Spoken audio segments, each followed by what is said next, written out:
Hello， 大家好，我是英记泰嘎红，我是阿基莫尼的英国不记得，改名你们应该会记得我的名字。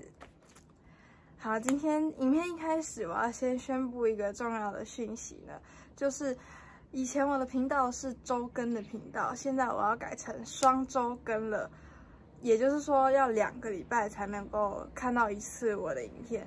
那么为什么我要改成双周更呢？原因就是因为我要去上大学了耶！ 对，我在前几天收到了我们学校的新生包，我也开始准备一些就是要上大学要准备的东西。所以今天呢，我们就来讲一些关于宿舍有关的东西吧。关于宿舍的部分，我今天只有简短的讲一些东西。首先就是大家常常会问的床垫。很多人都会问说，床垫到底要买多大的？其实大家只要去买那种一般大小的，就是一般单人床尺寸的那种床垫就可以了。然后你不要买硬的，就是那种双面的，然后一面是布，然后另外一面是那种竹席的那种，不要。因为你永远都不会知道你换的另外一个宿舍它的床组的尺寸会是怎么样。通常宿舍的床组都不会跟标准单人床垫的尺寸非常的符合。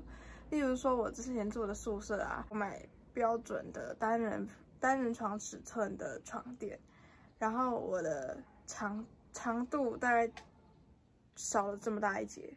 然后侧面的话，我的床垫比那个床组还要多出了一小节，所以就变成说，理论上床垫应该要是这个样子。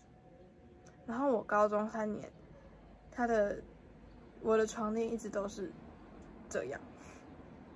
然后给你们看一下我的床垫，这个就是我的床垫，我的尺寸就是单人的，它上面写的是3×6.22尺，反正就是标准，你就记得你就买标准单人尺寸，然后软的，不要买硬的，千万不要买硬的。OK， 好，这就是床的部分。顺便课语教学一下，床的课语叫做眠床，好，眠床就是床。大家記得買眠床嘅時節，買軟嘅，唔買硬嘅。OK， 下一个部分，耳塞或者是耳机，因为有的时候你可能会遇到一种室友，就是那种很喜欢在寝室里面讲电话，激动好的，也熟沙地不度讲天发的人，有陣時你會排斥去同佢講，那種事呢，那東西就會你嘅好朋友，那東西係乜嘢呢？很多耳塞，這東西是什麼呢？這東西就是耳塞。必须给耳塞点个大大的赞。假设你遇到那种很吵到你受不了的那种室友的话，耳塞就是你的好朋友。尤其我之前有遇到过室友啊，就是他们会在半夜12点的时候打游戏，打游戏就算咯，他们还是玩那种会连麦的游戏，就会同其他人共发那种。啊，是猜儿，他讲话又很激动哦，因为玩游戏嘛，然后又讲话讲很激动，这种时候，耳塞就是我的好朋友。你只要像这样子轻轻的捏一下，然后把它塞到耳朵里面去，慢慢的等它膨胀。我觉得我非常喜欢这种感觉，就是你慢慢的跟外界的声音隔绝的那种感觉啊，实在是很棒。然后这个东西呢，光南有卖。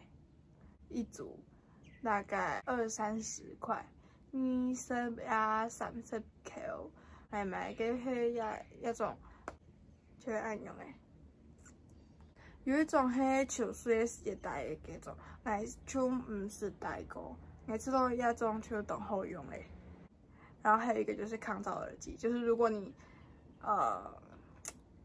手邊有一些閒錢的話。